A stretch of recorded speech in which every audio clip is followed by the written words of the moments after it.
Hi, good morning. Ako nga pala si Joel Badulia, ang aking may bahay sa Berkeley.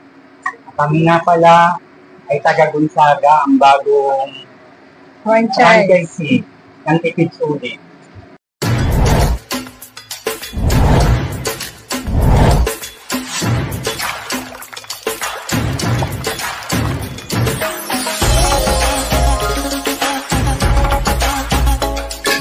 Na-discover po namin ang Tipid Sulit sa social media.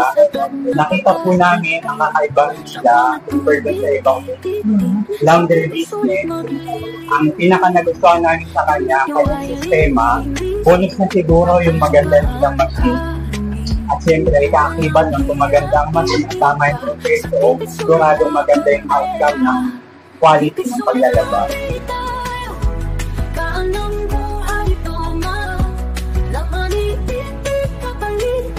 Ang dami na kasing busy tao ngayon. Minsan, isipin mo na lang, magpa-laundry na lang ako kasi para na rin sa sarili ko yung time. Ganun. Tapos, parang ganun na rin po yung ano niya, yung magagastos mo, mas mapapamura ka pa. Kasi hindi ka na mag-invest sa machine. Tapos yung mga sabon, yung mga tubig, kuryente, hindi mo na isipin yun. Pati budget masisiyahan. Tipid sulit lang dito.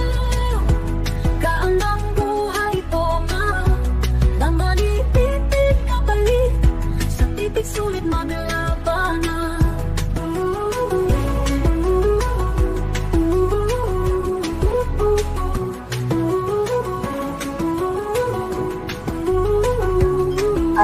Kaya ano pa hinahintay natin, iimbitahan namin kayo na subukan. Kakaibahan ng Tipid Sulit. Magkakaroon tayo ng maayos na laba at saka maging relax na rin po ang family natin. Tipid sulit lang dito.